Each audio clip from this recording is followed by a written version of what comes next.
Ladies and gentlemen, WWE just wrapped up their 5th premium live event of 2023. Elite Heat's here to break it down for you, giving you what you need to know from this show. Kevin, right off the bat, first off, pal, how you doing? I'm good, pal. How are you? I'm good, pal. It's currently 6:37 a.m. on a Sunday morning in Australia. I woke up at 1:45 a.m. to watch the kickoff show. So the rest of my day is going to be kind of stuffed here. Usually, Kevin, on Sundays, people wake up at like midday or in the afternoon. They sleep most of the day. Not me, pal. I'm dedicated to this Elite Heat. Every Elite Heat's a Game 7 to me. So, And then you're gonna go run 3.5 miles right after this, right?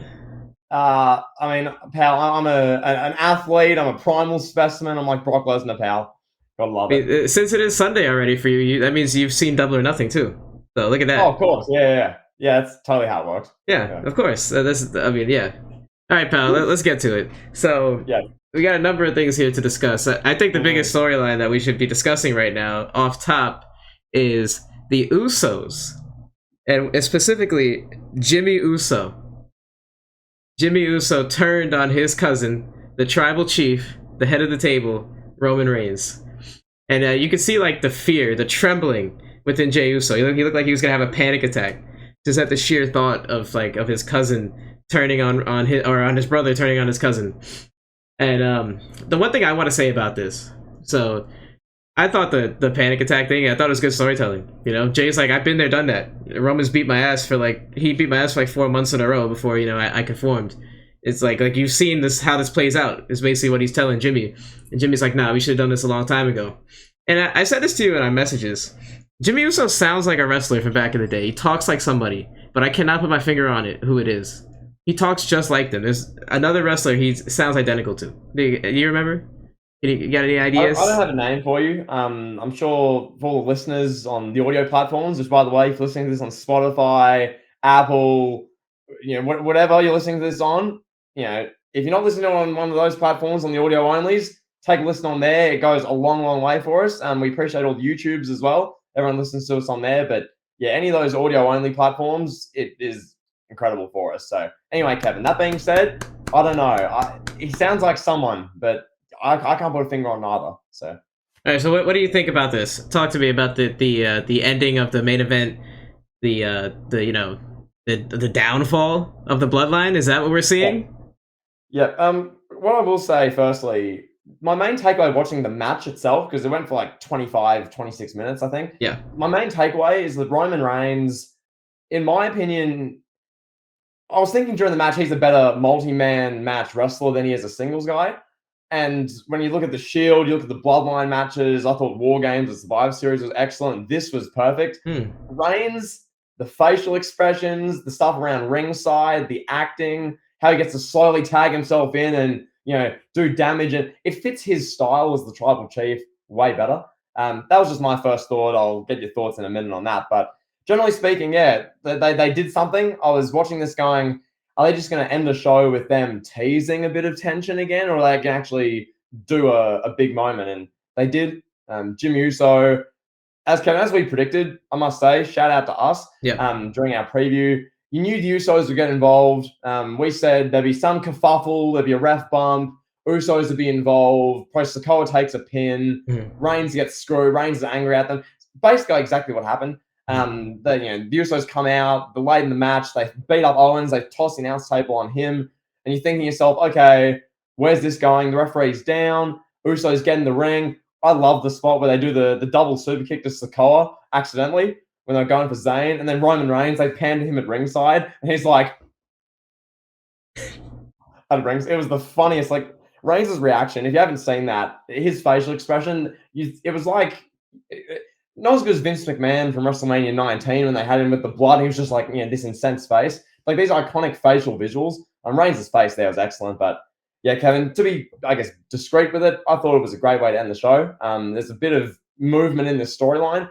One thing that, it's a long storyline. It's a several year-long thing they're doing with this.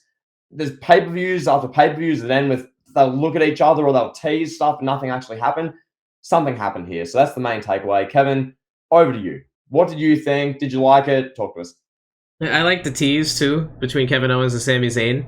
The tease of tension in the like the pre-match vignette they did earlier in the night, or promo, whatever you want to call it, where Sammy just basically like he hinted at a little bit of compassion for Roman, and Kevin Owens took his head off. And then during the match, during the intro of the match, when Sami Zayn speaking Arabic, you could see Kevin Owens was clearly annoyed, clearly disgusted at Sammy taking the spotlight for himself. So there's some friction there. Yeah. We'll see where that goes. But yeah, more importantly, this Bloodline story is really getting rolling. And I think we are seeing the downfall of the Bloodline, and I'm here for it. I think it's going to be a great story to be told. I don't know how they're going to do it. I don't know what the outcome is going to be, but I know that it's going to be at least another 6 to 8 month, maybe even year-long storyline plot. Over a year long. Yeah, over a year, Kevin. So I'll pass back to you in a moment. But like, I'm watching this going, okay, so Reigns, he's hit 1,000 days officially. For you, in your part of the world, this is 1,000 days officially. For me, it's 1,001. So I'm on Sunday already. So that's 1,000 days officially. They're only just having Usos leave him. Everyone's saying we're going to get Cody and Brock at SummerSlam in their like third match, which we'll get to later. And who knows when this ends, but for now, something's happened tonight. There's been actual movement in the storyline, real progression, which is good. Yeah, back to you. So, question: does that mean that Cody and Brock are going to be in the Money in the Bank match? That'd be great. I'd love to see Brock in another Money in the Bank match, but a proper Money in the Bank match. Yeah, that'd be great. Nevertheless, I thought the match was good. Would I say it's the match of the night? No, I don't know. We'll talk about that at the end of the show, what we think is match of the night. But I'll just say this: I don't think it was match of the night. I do think it was quite good. I think it lived up to the hype that we thought it would be. I mean, with those 4 guys involved, like how could they have a bad match? You know, and Roman is a great tag team wrestler, as you said. To give you a little pat on the back there, pal. Roman is a fantastic tag team wrestler. Solo Sikoa looks even more comfortable than he did like a year ago. Or 8 months, 6 months ago. Solo Sikoa is coming into his own. Kevin Owens and Sami Zayn are in their prime. Like, I was watching them do the intro, and I was thinking, like, wow, these guys, they wrestled on the indies together for a long, long time. For like over a decade, as young kids. And then they get to WWE, they dominate NXT, and then they kind of flounder around the mid-card for about 9 years or so before they finally get a big break into the main event. So it's really cool to see that. Like, now they're certified main eventers at this point. You know, Kevin Owens has been in the main event scene, but Sami Zayn really is finally there. So I like that. But the match, yeah, I thought it was fun. Roman just yelling at the fans, as you put it. Roman spending half the match yelling at Saudi Arabians. This is word for word what I said in a Discord conversation with Kevin. Oh, we're going to get there, pal. Reigns has spent half the match screaming at Saudi Arabians. So, yeah, me my blunt best. But no, Kevin, one thing I want to say as well with this, while we're still on this match, people, especially on Twitter and that portion of the fan base, like to do this, Vince McMahon booking X, or Triple H is booking X, or if you like it, Triple H booked it. If you don't, Vince booked it. That sort of thing. Let's be as objective as possible here. If Vince McMahon was in creative, like everyone said he was, this would be Roman Reigns versus Omos, 1-on-1. Okay, that's what this would have been. Omos faced Rollins a backlash for that just happened. It would have been Omos versus Reigns if this was a Vince McMahon written show. Instead, we got what we got, which I thought the dynamic was excellent. The way, as you mentioned, the friction with Zayn and Owens, obviously they got to do the Bloodline stuff at the end of the show. It works. It was a great foil. It was a great way to get Sami Zayn in front of that audience and get to him doing the Arabic intro and the big song and dance that came out with the attire, which was pretty cool. It was different. It worked. And then they got to do the match and got to have Sikoa in a main event spotlight, but he's not being too forced. Reigns is the star there, doing his thing, trash talking everyone around ringside, all the fans yelling. You know, I love the one part where Sami Zayn, he did something, and Reigns was just like, "You think you're Ric Flair, huh?" And it's like, "You think you're Nature Boy, huh?" And just like throws him to ringside like arrogantly. It's just great. So I love it. You know, that's good. That's Roman at his best. And yeah, anything else in this match, pal? Did you have any highlights from the in-ring action or anything like that? I had a couple. The one from like a move standpoint, no, we're not like crazy with like analyzing move by move, but one I want to touch on, the spot they have where Owens does the stunner and Reigns literally just no-sells it. That was great. It was like the Dean Ambrose where he hit the ropes and just bounced back with his finisher. It was literally that. So Owens hits a stunner on Roman Reigns. Roman Reigns then just goes bang off the ropes, spear. Owens went like flying through the air like he was 100 pounds. Like he got destroyed. That was really cool. I don't know what your thoughts on that, but yeah, I loved it. The one move that I really liked in particular was when Kevin Owens just like flew into the screen and hit the spear. I don't remember if he hit it on Roman or Solo, but that was great. Kevin Owens did a great spear. I give him that. He doesn't look like a wrestler that could deliver a good spear, so he impressed me with his spear. Sami Zayn, stop trying the Superman punch. I get you're facing Roman. Stop, please. Yeah. It's like when sometimes when wrestlers would impersonate the 5-knuckle shuffle with Cena, it just looks bad. Like Cena did some poor ones, but Sami Zayn's Superman punch is just it looks like an 8-year-old trying. He's like, like that. It looks anyway. But that's all good. One thing I want to say as well, obviously Roman Reigns, everyone acknowledges him. There are all the signs that when he came out with like Roman 1,000 days. And what I was thinking for the first part of the match, which by the way, my point here is a credit to WWE. The first part of the match, all I'm thinking is, as we've discussed, Cody should have won at WrestleMania. Every day beyond 9:45 is a day too long. That's all I'm thinking. I'm thinking the politics backstage, Joanna White, Paul Heyman throwing their weight around to make this happen. That's all I'm thinking. And then they turned me and those negative thoughts into, this ending's pretty good. So credit to WWE there. They turned my cynicism into positivity. But no, generally speaking, this isn't the night to slander Reigns and slander the run. The Reigns can go for another year at least. So we've just got to accept that, Kevin. It should have ended at 9:45. Every day beyond that's a day too long. But for what we got, it was good tonight, so I enjoyed it. There you go. All right, pal. So let's move on let's move on to the next match. Let's talk about the opener. Yeah. So that's the main event. Now we're going to go in order, I think. We've covered the main thing. We've got our discussion on that. Now we'll kick it off. Kevin, talk to us. Yeah. So we had Seth Rollins and AJ Styles open the match for the World Heavyweight Championship, the vacant World Heavyweight Championship, the uncrowned, the newly enshrined World Heavyweight Championship belt. I'll ask you, what's your most just vicious, vile, brutally disgusting, disturbing, honest thoughts on this match opening the show and not being the main event? I thought it worked quite well as the opener. I liked it as the opener. Also, I want to say I have this one match alone. I don't know if the camera can pick up a whole page of notes here. Lovely. So got a whole page. But nonetheless, I like how they open this. I'll touch on the opening video package they did with Triple H doing the narration. With the every champion represents their brand. They have to fight and represent the company. I thought that was really good. I liked it. Paul Levesque is just a natural voiceover guy. He just is.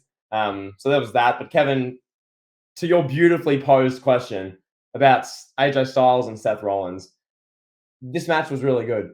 It was 20 minutes.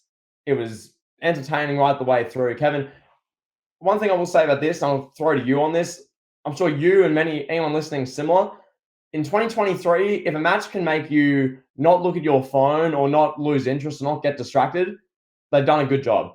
Yes. These two, Rollins and Styles, kept my attention for 20 minutes straight, which right there is a big tick because near enough every other match on this show at one stage or another made me lose interest at some point. One stage or the other. This match didn't. I really enjoyed it. Kevin, I'll throw a question to you. Was this match of the night? I don't know. We'll reveal that at the end. Okay. We'll talk about that at the end. We'll get to that. But nonetheless, I liked it. Another question for you. What the hell was Seth Rollins wearing? I don't know. I have no idea. Honestly, I was thinking the same thing. He looked like a cheetah. Yeah. I don't know if that's like something culturally with Saudi Arabia, but yeah, he looked like a cheetah, and it was one of his most ridiculous outfits. Yeah, do you want to know how I bluntly described it in my notes? I would love to hear it. Leopard skin NFL shoulder pads on steroids. That's a really good, accurate, very colorful description. Because it was like leopardy skin, like animal skin. Mm-hmm. It was like a shoulder pad sort of padding from an NFL player, but it was like on steroids, so it's like really big and it's like way too black. It's weird. It's maybe there's a deep meaning to it. That's the thing with a lot of these attires. Maybe there's some origin of someone who's inspirational. I don't know. I'm just going off what I saw on the show. So if that offends someone, deal with it. But that being said, Kevin. I thought the whole thing was done pretty well. Generally speaking, one other thing with Seth Rollins and the theme song, and I think this is a big point with Rollins and why he's so over. You need a great theme song or a big entrance to be a star in wrestling. That's just a thing. Rollins, Kevin, you can speak to this in a moment. How over he was and how over he is with that theme song is great. Like, Kevin, a great theme song, a catchy theme song, got a guy like Fandango over in 2013. Right. So you take it, then you look at, he's a jobber. Who cares about Fandango? You get a talent like Seth Rollins with a really catchy theme song. It's a recipe for success. So, Kevin, over to you. How over is Seth Rollins, pal? Seth Rollins is objectively the most over wrestler in the company right now, and it was extremely deserving of this World Heavyweight Championship title belt. We're going to debate this topic about Seth Rollins being the most over wrestler on an episode of Elite Take coming soon. So I'll leave that there. Just put that out there in the airwaves. Yeah. I want to say this about this match opening. I'm going to say this. I understand that that Roman's a big star and Roman has to main event. So you don't want to go on last. You want to go on first. I think that was the only other option for this match, personally. It was a good, hard-fought match. But I mean, I would have loved to see this main event the show. Like, how could you have Night of Champions not main event with the newly created World Heavyweight Championship belt and the first ever winner of that belt? Like, it doesn't make sense to me. You could have opened the show with Roman and Solo. Like, you're telling us immediately, Paul Levesque is telling you and me, personally, that this belt is not as important as the two belts that sit on Roman's couch for months at a time. Whenever he feels like defending it, they make their way into the arena. And this is supposed to be the face of Raw. Seth Rollins is now the face of Raw. He's the top star, the number one guy, and he wins the match in the opener. Now, I get it. I've seen the rumors that he had to fly back home immediately to film for Captain America. I don't know if that's true or not, but either way, I mean, you got him there. Like, WWE is his main job. I get it, he's doing Hollywood. You gotta have Rollins in the main event. You gotta have this World Heavyweight Championship in the main event. I'm not gonna let that one slide, know. But to the match itself, I thought it was good. AJ Styles looked visibly rusty, I would say. Seth Rollins did a lot of heavy lifting in this match. That spot was sick with the backwards face buster from the top turnbuckle, and then he just picked it up into another face buster. Yeah. Unbelievable. Yeah. Right now, I think Seth Rollins and Gunther are 1 and 2, 1A, 1B in terms of best in-ring performers, just best overall performers. I want to see those two lock up. I want to see it. I want to see a title versus title match at some point. Whatever PLE they want to do it in, whatever country they want to do it in. They want to do it in the Bahamas or Canada or Russia, whatever. Just give us Seth Rollins and Gunther, please. But yeah, this match was good, lived up to the hype. 2 Hall of Famers, 2 of the best ever in the ring, World Heavyweight Championship belt. The finish was fine, clean finish. Seth Rollins gets the big win. I like the storytelling with the knee injury. Even though Seth Rollins has been selling that knee for 7 years now at this point. Maybe they could cool off a little bit with that. Maybe, just saying. But at least they tried to tell a story. So it was good. And yeah, if you had to give it a star rating, what would you say? I give it 4.5. I thought it was a 4.5 star match. No, I agree with you. I find it interesting you mentioned that with Styles, how he looked rusty. So I wouldn't say rusty. I'd say more so, not that he's lost a step, but Styles at his best was the best there was in the ring, sort of thing, in the modern era. Right. So he's still quite, as a 45-year-old, I must say he's in really good physical nick. His physical condition. Yeah. He looks better at 45 physically than Cena. He doesn't have the veins and all the body starting to clearly Styles has been. But there's a reason why that is the case. Well, you and I are not going to discuss that because we want our channels to not be flagged. So yeah, Styles has been a bit more natty over the journey. But that being said, Kevin, no, I think one thing I want to touch on with Seth Rollins, I love that you bring up that this didn't main event. I find that an interesting discussion because the counter to this would be with how they ended the main event. Were you going to have something follow that? Let's say that Jimmy Uso turn and the big, oh my God, with Roman looking irate and storming off 1,000 days into his run. Are you going to have that go on first or in the middle of the show and something goes after that? That's the only thing. I get it. Mm-hmm. The WWE Championship, the biggest prize ever in wrestling, and the Universal title, the title Roman, the top stars held for 1,000 days. those titles at Night of Champions, the show that's about championships, spent 40 minutes tonight sitting on Heyman's shoulders. That was their use on this show. Yeah. Which further to the fact that Reigns should have lost in a WrestleMania, but I digress. Is what it is. But Kevin, the main takeaway here, one spot I want to mention as well, that spot they did on the ring apron, where you've got, I don't know what the hell it was. Styles did like this like apron DDT, like suplex thing. I don't know what the hell it was. Like I was watching, oh my God, what the hell? So that was really good.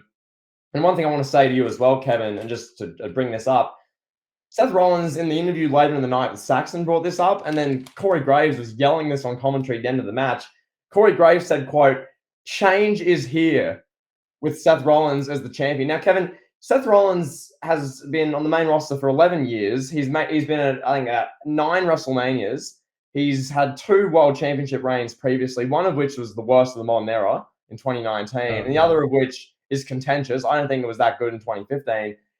Change is here, I guess. So, Kevin, talk to us. Can you please walk the listeners through what Corey Graves and WWE could mean by changes here? Does that mean the champion's going to show up? Is that what it means? What I think he means, yes, I think he could have meant that. That's part of it. Yeah. But what I think he means is that this is the World Heavyweight Championship.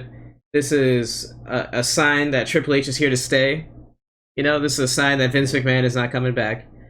This is a sign that things are going to be better. I think I like to imagine that's what he meant. Because Corey Graves was there, you know, when Seth Rollins was running Ramshot as the man's man, you know, so he knows that Seth Rollins has been champion before. And he was also there when Seth Rollins was champion the very first time when, you know, he injured his knee trying to suplex the mayor and had to relinquish the belt. So Corey Graves was there for both, so I don't think he's talking about Seth Rollins bringing change. You know, he could be talking about, he could be talking about the fact that there's a new Seth Rollins, but if I had to say one thing, it's a shot at, like, the Vince booking and that stuff. You know, that's what I would say that's what he meant. And yeah, one thing too I want to say about this match, and you mentioned like AJ, he looks like he lost a step. I don't know. I don't think so. I think he just wasn't not in ring shape. You know, I think that's what it is. I think after he has a couple more matches, that means that the step's been lost for now. Like he can get the step back, but like he's not at his absolute prime. That's objectively what that means, pal. It has a connotation when you say he lost a step. That's a negative connotation. I prefer Rusty. I think it makes more sense. But hey, agree to disagree, pal. Yep.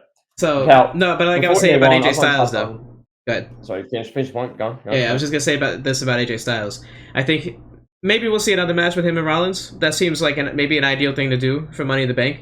Why not have them run it back or run it back on Raw in the next week or two? And I think as AJ's having those matches, I think he'll be built back up to that level. And I think he's fine. No, I totally agree. And I just want to mention this. This is a bit unrelated to this match, but just something that happened. Shout out Brian as well. This is one of the great quotes that came during this match. Nick Khan, so obviously WWE's president. Nick Khan is one of the greatest visionaries in the history of not just wrestling but life. So that was said during this match. I just want to bring that up. I thought that was one of the best quotes I've ever heard. Nick Khan is one of the great visionaries, pal. He's like Nelson Mandela in Africa. But yeah, That being said, Kevin, I gave this 4.5. Good way to start the show. I enjoyed it. Good ring work from both guys. Change is officially here, pal, with a 11-year veteran and several-time main eventer winning a title. So yeah, there we go. And let me ask you this, pal, what's your brutally honest thoughts on Paul Levesque handing his golden boy the World Heavyweight Championship belt? I don't know. It was a cool moment. As soon as that happened, my first thought was, well, there's all the like baiting Twitter accounts tweeting the picture from 2012 NXT and tweeting the picture of that from tonight, saying long-term storytelling. Look at WWE. It's like that was my first thought. That's always going to happen. Cool little moment. Good visual. Adds to it. If Seth Rollins just won the title and was just there, like, guys, I won, guys, and then like conducting the crowd, whoa, with the title. Without Paul Levesque, wouldn't have been as good. So, yeah, love to see it. Love it. All right, pal. So I watched this show with my lovely parents, my mom and dad. Yep. And I wrote down some quotes from my parents throughout the show. Some noteworthy. Oh, this is really good. Yeah, some noteworthy quotes from Papa and Mama Garcia. Would you like to hear them? I would love to hear this, pal. This is going to be fantastic. All right, so what was the match that went on prior to Cody and Brock? That was the co-main. So that was what, Rhea Ripley and Natalya, right? Yeah, it was. Yeah. It was Rhea Ripley and Natalia, pal. Yeah, during that match, my father looks at me. He goes, "What time does the Mets game start?" Yeah, he was done. He was done. He was like, "Nah, turn this off." And then my mom asked me during Seth Rollins' match. She was like, "Why do they keep calling him Seth freaking Rollins?" You care to answer that one? I didn't have an answer for it. I don't know either. I think it. I don't know. Just he's Seth Rollins. Why do they call him freaking? I don't. I've never been a fan of that, but I guess it's just a thing. I don't know. Nah, he's crazy. Oh, he's like Dean Ambrose. Pal. He sprays mustard at people. Anyway. Next. And my mother asked me this one during the main event. She said, "Why are those two little guys facing Roman?" She's like, "Who are they?" It shouldn't matter what they look like, pal. Yeah, okay. Body image is a thing, but yeah. Any other quotes from the Garcias? This is a great segment. Yeah, I have more. And keep in mind, my parents, their heyday of watching wrestling was the golden era. So they watched Hulk Hogan, Macho Man, Ultimate Warrior, Ric Flair. So they're looking at Sami Zayn and Kevin Owens. They're like, I don't know who those people are. And then both of them asked me this. They're like, "Is that Vince McMahon's company?" And I was like, "What, you mean WWE?" And then they go, "What are they doing in Saudi Arabia?" I had no comment for that one either. I was just like, "Hey, money, pal." This is so good. This is the best thing I've heard. Yep. And then my mother says, Bianca Belair should just choke Asuka with her hair. It's so long. Why doesn't she just choke her? I was like, oh, she's a good guy, so she's not going to do that. But that's a great heel tactic. Have Bianca Belair turn heel and choke people with her hair.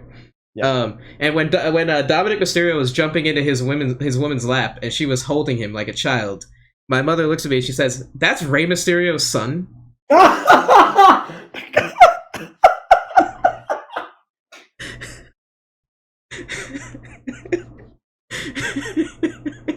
Picture, everyone listening here, Kevin's mother's watching this, and then this line, "That's Rey Mysterio's son," as Rey is, as Dom's busy literally being a down bad simp for Rhea Ripley. That's quite literally the content. That's phenomenal. That's the best thing I've ever heard. Yeah, I was like, "Yeah, that's Rey Mysterio's son." And she's like, "Oh, he does look like him." And she's like, "That's a little boy that Eddie Guerrero bullied." I'm like, "Yeah, that's him. He's all grown up now.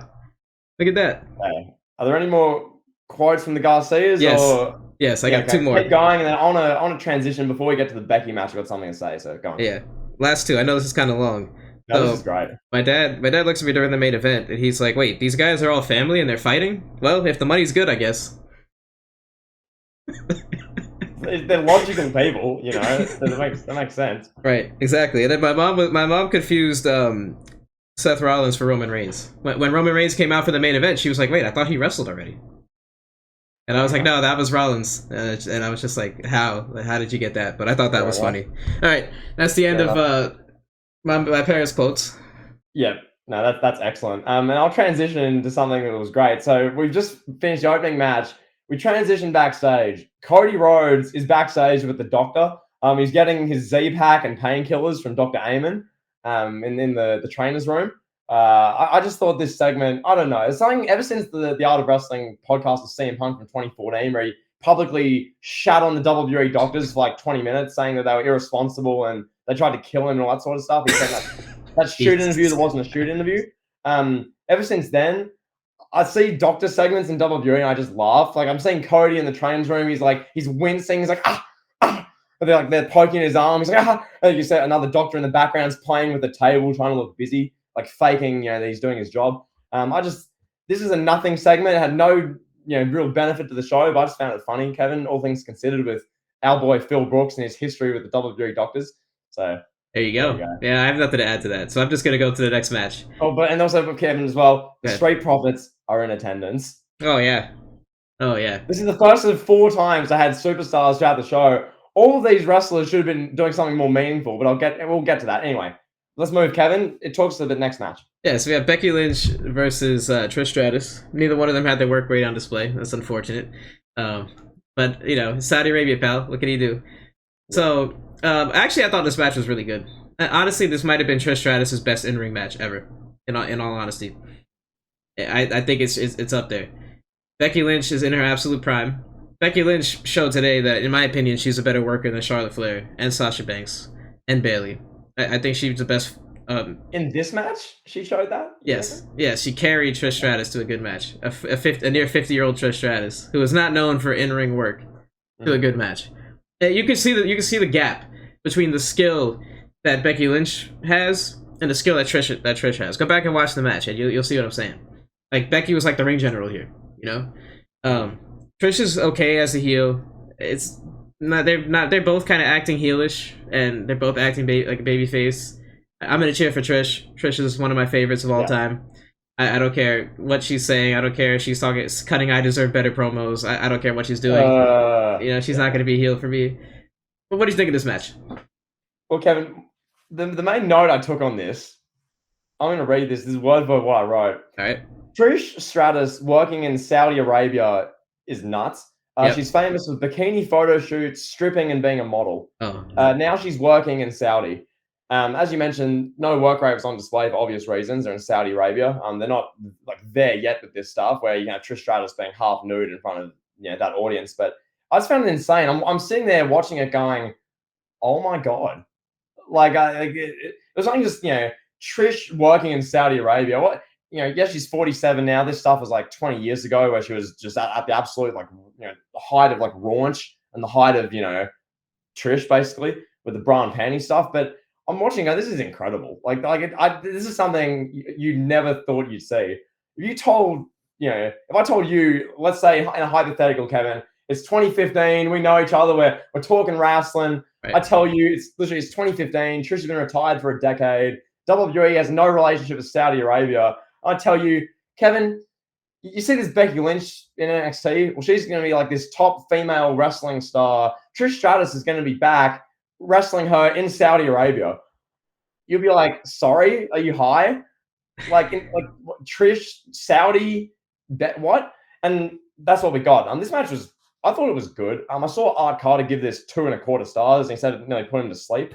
I wasn't quite there. I thought it was a fine to good match.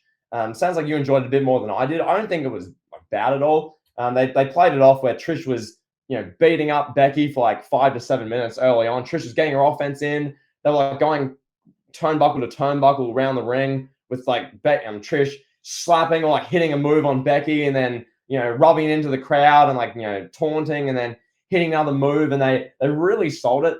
Becky eventually got her offense in. She was wearing I don't know what she was wearing. It looked like something Logan Paul would wear, like the bright yellow, that sort of attire. There's probably some deep meanings to that as well. I don't know, but one thing I did like, Kevin, as far as the ring work, the main spot I took away, the way Trish countered the disarmer, literally just pulling the hair. Yeah. What? That was nice. It made sense. It wasn't, some flippy move. She's in this painful disarmer hold, and she goes, "Bitch," and she pulls her hair, and then that broke the hold. It made sense. So, I like that. Kevin, any other thoughts on the match, or do you want to discuss the ending? I just want to say I like the cat fighting spot when they started grabbing each other's hair and the referee tried to split them up. I thought that was funny. Let's talk about the ending. So Zoe Stark just comes out of nowhere, literally, no pun intended. Comes out of nowhere, literally, legitimately breaks Becky Lynch's nose with a knee to the face. Legitimately, this is no joke. Legitimately broke Becky Lynch's nose. She's bleeding all over, pretty much. And it's just like, bro, this girl cannot catch a break. Like, people just love breaking her nose. I thought the ending was, I don't want to be too harsh, but I thought it put a waste to what was a good match. Okay. Now we got Trish Stratus and Zoe Stark. They're friends for whatever reason. We'll find out tomorrow, I'm sure. Trish, or Monday. Trish will tell us that she met Zoe at a coffee shop in Toronto 6.5 months ago, and they hit it off. And she took Zoe out under her wing, and they did a yoga class together with Trish, and they were running the ropes. They were having a blast together. They were scheming against the evil Becky Lynch, and Becky wasn't smart enough because she's a dumb millennial, and this is my house or whatever. I don't know. Yeah, something like that. So I thought it was I would say if we had a decent ending, I'd give this match like 3 3/4, 4 stars. But because of the ending, I'd probably give it 3.5. And still, I mean, like I said, I still stand by the fact that this could be Trish's best in-ring match. I don't know what other match Trish has had that's better than a 3-star match. Better than the Charlotte Flair match at SummerSlam. That was good. 19, I think. That match was actually quite good. Yeah, it was good. It was. That's the only one I can think of, because, your point's correct. Like, there's not many... Trish Stratus doesn't have a Shawn Michaels, catalog of in-ring action. Yeah. More... But Anyway, her Kevin, work rate is pretty similar to O2 Shawn Michaels, so I'll say that. that's not wrong, pal. And she does yoga, pal. Just so you know that. That being said, Kevin, when they go to ringside and they do this spot, I found it hilarious how, because obviously the referee has to be like distracted a bit for the interference to happen at ringside without being a DQ. The way the referee, and this is the same thing in the Oscar and Belair match we'll get to, the way the referees are distracted, I found hilarious. Like that in this Becky and Trish match, Becky's like just caught up. Oh no, sorry, Trish is caught up with the referee in the ring. This is while Becky's getting punched by Zoe Stark at ringside. In the ring, the referee's like acting so clueless. Ref's like, what's going on? The ref's so like, and they're so distracted. Oh my god, Trish does yoga. The ref's like that. Meanwhile, at ringside, you've got Zoe Stark, who, Kevin, I initially thought that was Mandy Rose. When I saw the blonde one emerge from under the ring, I'm like, Mandy's back! And then I was like, no, Zoe Stark, okay. You got happy, pal. I was like, oh my god, fan time! Like, yeah, you were so happy. You're like, I can't wait to subscribe. I know, like, what do you need to know about Mandy Rose's fan time? Clickbait. But yeah, like, so it was what it was. Good ending. Oh, not good ending. It was an interesting ending. It could turn out to be a good ending that leads to a great, magical, long-term storyline, or we could look back on it and go, eh.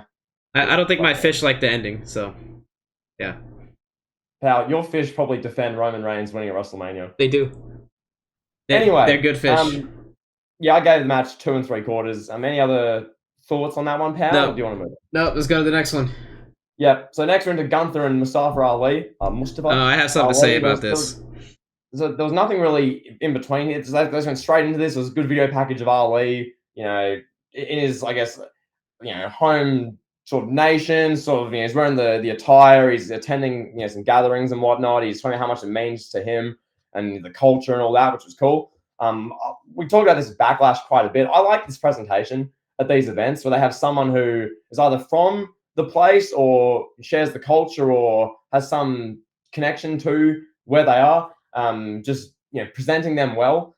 I think that's really good. Like, we didn't really see that before. Yes, we had Mansoor a few years ago who just show up every Saudi show and get squashed. They do that, but this was well done with Ali. Kevin, I thought this match was everything it needed to be. It wasn't one of the great Gunther matches, and it was never going to be. This isn't going to be the WrestleMania 39 triple threat match. This isn't going to be Gunther and Sheamus at Clash at the Castle. This was just a good showcase for a great talent. And that's really my main takeaway. So, Kevin, I'll chuck a little pass to you, pal. What do you think of this one, pal? What were your brutally honest, ruthless, uncut, uncensored, unsolicited thoughts on Gunther defending the Intercontinental Championship against Mustafa Ali? I was disgusted by the commentary at one point. When the commentary is hammering home that Mustafa Ali he could be one of the great underdogs in wrestling history. And they mentioned like Eddie Guerrero and I think RVD. And I can't remember who the other person was. But as soon as I heard them mention Eddie Guerrero and Mustafa Ali in the same breath, I was immediately disgusted. There's even the insinuation that Mustafa Ali beating Gunther for the IC title would be anywhere near the level of Eddie Guerrero winning the World Heavyweight Championship from Brock Lesnar. I almost threw up. I was eating chicken in an homage to you. I was having chicken, and I almost threw up my chicken, pal. It was absolutely just one of the most disgusting pieces of commentary that I've ever heard in my entire wrestling fandom. All right, now that I'm out of the way with that, also I have written down here, Gunther is one of, if not the greatest Intercontinental Champion of all time. He's up there with Macho Man. It's him, Macho Man, Honky Tonk Man. Jericho. He's better than Honky Tonk Man, definitely. Yeah, Jericho, Miz. Those are the guys. Miz. Hey, Miz is in there, bro. As much as I hate to say it. Yep, Miz Bear with the entourage. Yep, that's better than Gunther, pal. Yeah, but Gunther is 1000% a better Intercontinental Champion than the Miz. I just want to shut this down because I've seen people say it on the internet. The Miz is the best Intercontinental Champion of all time. Like, please stop with that narrative. It's awful. It's disturbing. It gives me chills down my spine to even think that the Miz, like, to insinuate that the Miz is a better IC champion than Honky Tonk Man or Macho Man it just shows how old you are and how you know nothing about wrestling.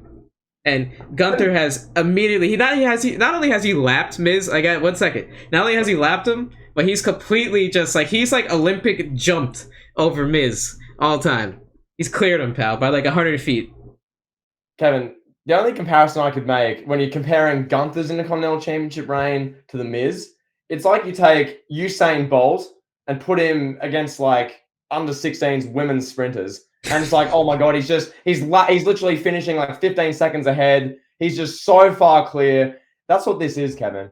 The Miz, his Intercontinental Championship legacy is a good feud with Ziggler on SmackDown for 2 months, and then Miz Bear on Raw with the Entourage with Curtis Axel and Bo Dallas. Oh, but pal, Ric Flair gave him the figure 4 in 2013 before the Wade Barrett match. I don't care. No, just because he's held the title 9 times or 10 times doesn't mean that. Kevin Gunther is a phenomenal IC champion, and we'll discuss this more on our Elite Take coming in a few weeks. Oh, yes, we will. And we also have a quote from one of our Discord DM messages. You said, LA Knight and Montez Ford, they're sitting in the audience with Saudi children. And I said, LA Knight's TV time is being shown on camera eating popcorn in the crowd. Absolutely vilely disturbing. Mm-hmm. Yep. So that was during this match, right? Or after the match or whatever is when they started showing LA Knight? Directly after, yeah. This was directly after this match, which we'll have. I was like, let's just wrap up the Gunther Ali thing before we fully get to that. Yeah. Gunther retains, as we all expected him to. Yeah. One spot I want to mention was Ali when he got thrown into the ring post. That looked legitimately painful. That was cool. Yeah. He went flying as though it was like properly legit. I don't know how legit it was, but it was sold amazingly.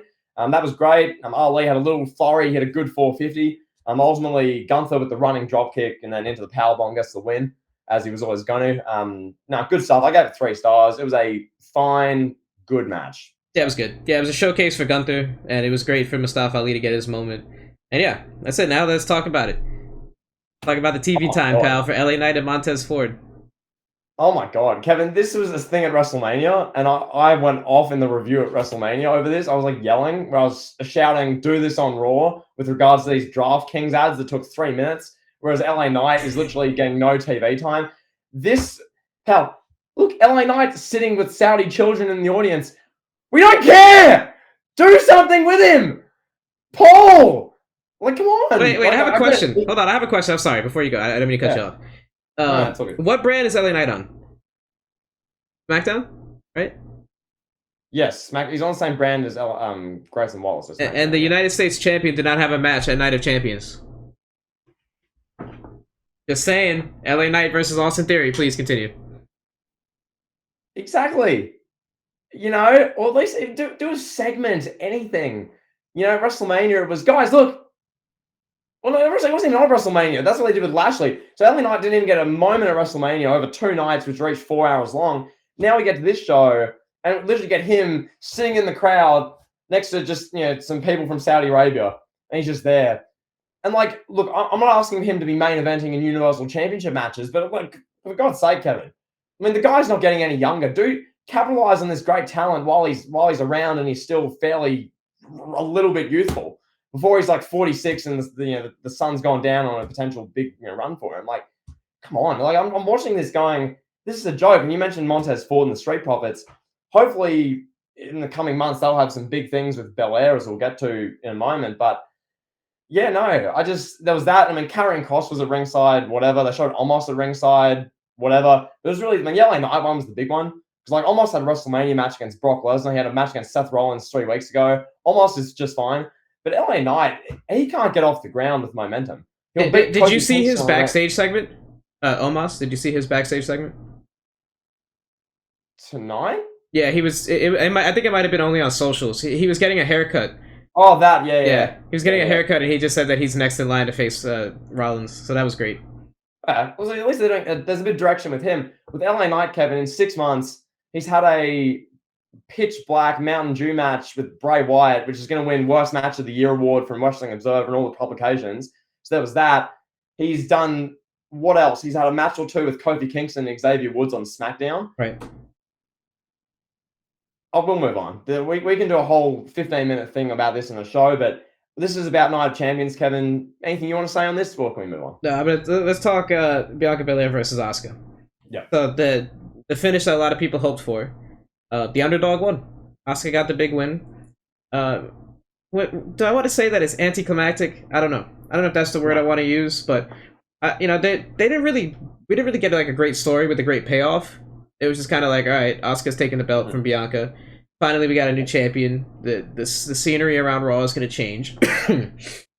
So Asuka's running the Raw Women's Division. You know, Triple H loves her. SmackDown. Asuka's on SmackDown. This is the SmackDown women's. Sorry, yeah. Asuka's running the SmackDown division, but she has the Raw belt. Yeah, right. Okay, so I assume Rhea Ripley will throw the belt at her head or whatever at some point, and they'll swap it around. So Asuka's going to be running the SmackDown division with the Raw Championship belt, or maybe they might do away with that Raw SmackDown and get us some proper women's belts. Maybe that'll happen. Who knows? But Asuka's going to run that division. She's a Triple H girl. I have no doubt that we'll get good things from her and good things only. And yeah, I was quite pleased with the ending. The match itself, I was not too thrilled with. It was a bit slow and it tested a lot of people's patience. The crowd was like dead silent for this. It was really like until the end, really, when they realized that Asuka won and they all popped. I think this was the right time to end Bianca's feud or Bianca's reign. And yeah, what do you think, pal? No, 100%. I think I messaged you this as well. The Bianca Belair, like when she came out, I'm like, she needs to lose this match. She just does. When it comes to these long reigns, Kevin, for heels, it's much easier to have longer reigns because it can be like, oh, can the babyface finally beat this heel? Can it finally happen? Heel wins, like i.e. Roman Reigns, i.e. Gunther. You're like, look what they're doing. With a face, it's hard to keep it compelling because with Bianca Belair, when she just wins every match, it's like, well, what okay, she's just going to win. You know, it's hard to get a face to have a 400+ day compelling title run. Belair's done a really good job for over a year. It must be said, for that role, most wrestlers don't survive. Like Seth Rollins didn't when he was the face. Becky Lynch, people were losing interest with that after a number of months. So yeah, Belair's done a really good job. But really, when it comes to wrestling, it's about overcoming it, and just life generally, Kevin. To get a bit deeper here, it's about overcoming challenges. Really trying to overthrow the heel in wrestling sense. With Belair just holding the title, Kevin, most of the feuds have become, I'm the EST, I'm going to try and win the match, and then the heel goes, I'm going to beat you. And it's like, there needs to be something more to it with Bianca, because she's too good of a talent to just have it be what it is at the moment. So she's lost, Kevin. Going forward, this no doubt will mean a bit more to Bianca's character. So there's some adversity. She has to respond to a challenge. She has to will she go heel potentially with Montez and the Street Profits? Will something happen with, who knows? It's not just going to be her running through a whole nother women's division, which is good. It's better for the show. So, yeah, I'm a huge fan of Asuka winning. This was absolutely the right decision. Anyone who disagrees, Kevin knows nothing about wrestling, pal. Nah, Asuka winning was the right call. So, yeah, it'd be interesting to see where they go from here. Hopefully Belair, the character can be freshened up a bit. Because as great as this EST thing is, I think there needs to be another layer or two to it. So, yeah. There you go. Yeah. The right finish happened. We're both content with that. And yeah, let's talk about Rhea Ripley and Natalya. So, for a lot of people, this was a bit of a break match. I want to say this. Natalya's entrance was, very long. Very long entrance. She slow walked to the ring. She's taking selfies with the fans. She's shaking hands and fist bumping and whatever else Natalya does. It felt like a long entrance, and then Rhea Ripley came out, and Rhea Ripley just beat Natalya in like 4 minutes or whatever it was, and that's exactly what we predicted that it would be, and that's what it was. And yeah, I mean, there's not really a lot to add to this. This was just a sake of having a match, just to have Rhea Ripley out there and have your SmackDown Women's Champion that's on Raw, win a match. So yeah, that. Yeah, no, just with this, my main takeaway is none of this about the in-ring, because it was like a 70-second squash. But I want to say Rhea Ripley should have that attire going forward. I think that fits the Judgment Day perfectly. It was like she had like this like black. It was basically just like long sleeve skins, like a sleeve, like sleek, like black undergarment sort of thing. Because obviously it's Saudi, the covering and whatnot. So I think that worked. That worked perfectly. That attire. That was out of the 6 women who wrestled tonight. That was the one where I'm like that. Going forward would actually be better than what she wears normally. But nonetheless, Kevin, Dom Mysterio wearing a She's My Mummy shirt in Saudi Arabia. I was just watching going, I can't believe what I'm watching here. Like, this is nuts. Like that takes balls to wear that shirt. Yeah, it does. So that was nuts. But yeah, Natalya taking selfies with half of Saudi Arabia, that dragged on and on. We didn't need to see her. Like, Kevin, maybe it's because I think, correct me if I'm wrong, some I'm sure will. she wrestled the first Yes. WWE in Saudi match a couple of years ago against Naomi, was it? She did. Or Yeah, it was Naomi. Yeah. so I think maybe Kevin, I don't know. Maybe she's like a bigger female star there than we think she is. Maybe she's like actually like a bit She of a did get a celebrity big there, pop. and people really, I don't know. But for someone who just watches week to week from just a regulation mainstream Western wrestling perspective, I watch it and go, Natalia taking selfies for like 3 minutes in her entrance. Is this needed? But yeah, no, it was a good squash. Did what I need to do. I was thinking if they drag this match out for like 6 to 12 minutes, like they do for all these matches, where one wrestler's clearly better, it's not going to be good. Ripley was like, nah, riptide, bitch, and pinned her. So yeah, that's good. Pal, what's your brutally honest thoughts on Brock Lesnar versus Cody Rhodes? Let me just get my half-page of notes here, Kevin. I love it. My main takeaway here, I'll be quick with this one. I want to hear your ruthless thoughts on this. Oh no, Kevin, Cody Rhodes with as Michael Cole said, distal radius fracture, which in English speak is a broken wrist. Yes. As commentary is saying, a broken arm. Okay. Him being in the Kimura for literally, I didn't time this, but it was over 2 minutes, it felt like, in a row. I thought that was a bit nuts. Like, I get it what they're going for. Cody's this warrior who just won't give in. He's, they're portraying him as Cena. I get it. That's cool. That was a bit much. Like, my suspension of disbelief broke for that.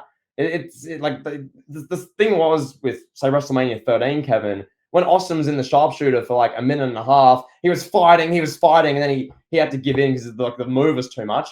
Like, I think Cody with a distal radius fracture in Brock Lesnar, a UFC champion's Kimura for 2 and a bit minutes, it's not believable. That broke my suspension of disbelief. But outside of that, I like what they were going for. It was a good presentation of both guys. I thought Brock got the win as he needed to. Kind of Brock losing match after match as a top guy. So yeah, Kevin, what did you think? I've given my thoughts on Cody and his distal radius fracture. What were your ruthless thoughts, pal? The being in the Kimura for 2.5, 3 minutes, whatever it was, that's one of those moments where I myself tell myself, like, hey, this is not MMA. This is not a real sport. This is entertainment. Remember, this is entertainment, because it does look ridiculous, especially something like me that's an avid follower of MMA. I'm like, oh man, this looks bad. But it's sports entertainment. So, I try to put it back in that box. And here's some DMs between you and me. I said, what was said here? I forgot this. I said, Cody's scratching Brock's back. Ayo. Like, I thought that was weird. Like, why was he scratching Brock's back? And then I also said, more people in Jeddah purchased Cody's shirt than Roman's. So, I stand by that, pal. Cody is more over after this match than he's ever been before. Cody went into Jeddah, Saudi Arabia, sold more merchandise than your favorite wrestler, Roman Reigns. And he's absolutely at his peak. The absolute peak of his popularity. And he's doing it for this business, pal. He's not going to win the title because Roman exists, pal. So Cody's not going to win for at least a year. He's fine without it. He's doing fine. He's cashing in those merch checks. He's getting ready to go to Hollywood. He's doing fine, pal. I'll mention one note I took from the Reigns, just touching on Reigns real quick. When he was coming out, this word for word what I wrote. Since WrestleMania 39, I haven't been able to look at Roman Reigns the same way. I'll just leave it there. It wasn't the right out. Anyway, we moved, Kevin. Cody and Brock. How much did you enjoy it? Obviously, we mentioned that spot with the Kimura. That was the big one to me. I was just like, come on. Yeah, I thought the match was fun. It was a fun match. It was fun. It wasn't good or like technically great. I'd give it like a 3-star. Yeah, I'd give it like a 3-star match. It was average. It was an average match. Yeah, it was an average match. It was fun.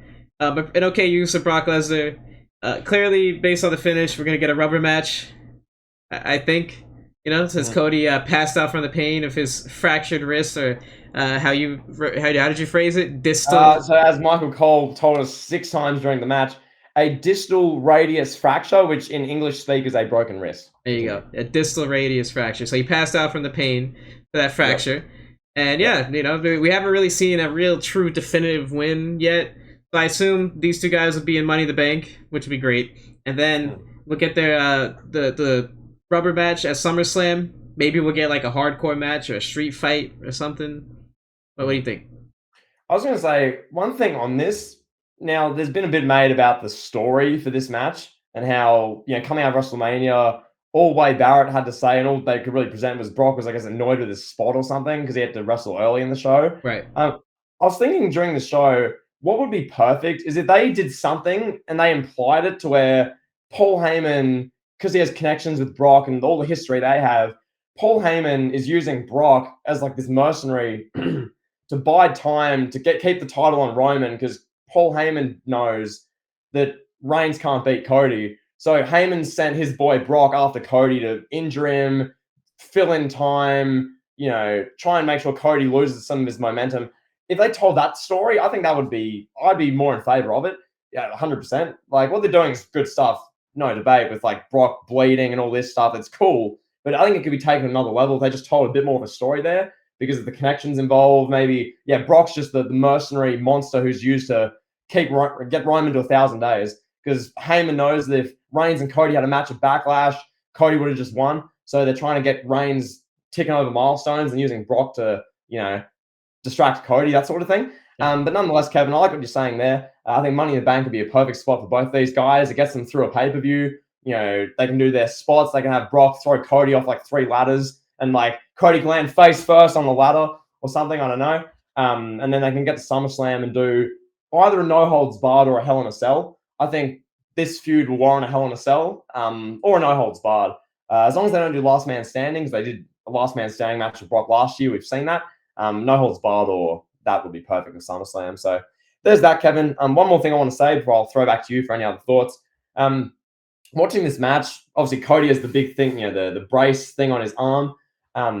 Was really cool. Brock's facial expressions, especially early on, he looked like a shark sensing blood in the water. I loved it. Like Brock's facials, we talk about Roman's faces during his match.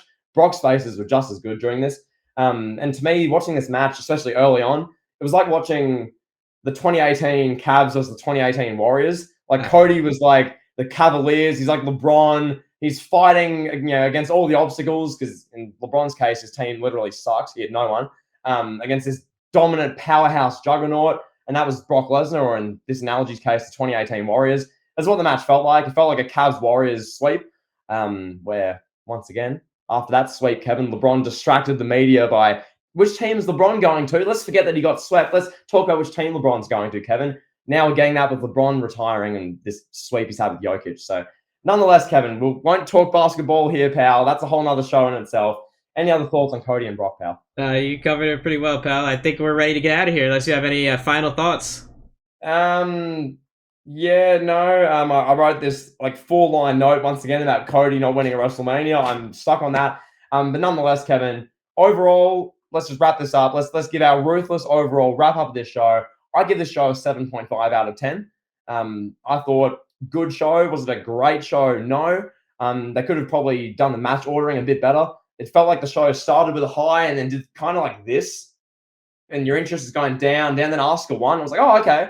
And then Ripley and Natalia, and then it picked up a bit towards the end. So, yeah, that was my thoughts, Kevin. What do you think? Yeah, I give it a 7 out of 10. It was solid. It was not as good as Backlash or WrestleMania or even Elimination Chamber for that matter. Yeah. It was solid. But it was still a solid show. Like a 7 out of 10 for a show that's like 4th or 5th best of the year. Not too shabby. But then match of the night for me, I think it was Seth Rollins versus AJ. I'll say that. I got to give it to them. What about you? I'd agree with you, Seth Rollins and AJ. AJ Styles, the man who you said was rusty. You said was lost a step. No, you said that. You said he lost a step. Pal, I remember you vividly said he's rusty, pal. You said Alan Jones is rusty. Yeah, being rusty and losing a step is different. Oh, sure it is, pal. Yes. Yeah, okay. You tell the 45-year-old he's rusty, and that doesn't mean he's regressed. Sure. Right. Sure, pal. There you go. All right, pal. You're slandering a legend. Everyone listening to this, Kevin just slandered one of the greatest of all time, AJ Styles. Hey, man, you slander Roman Reigns for no reason. Now, after being a fan of his and building your YouTube channel around him for 3 years. Kevin, once the backstage politics get to a certain point where he's winning matches he shouldn't at WrestleMania, then it gets too far. Pal, is he Shawn Michaels in 1996? He's not banging someone who's with someone else backstage that we know about, Kevin. Okay. What backstage politics are you talking about? Is Roman Reigns making fun of new guys? Is he not welcoming new stars?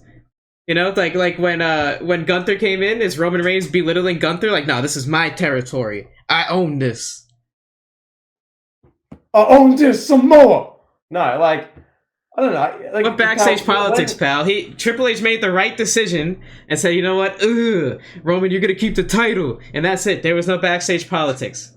Triple H came up with that all in his brain. The visionary, as Brian put it, one of the greatest visionaries in the history of society, sat down in a room with Triple H, with Brother Love, Bruce Pritchard, and several other wrestling geniuses, and said, Roman Reigns must beat Cody.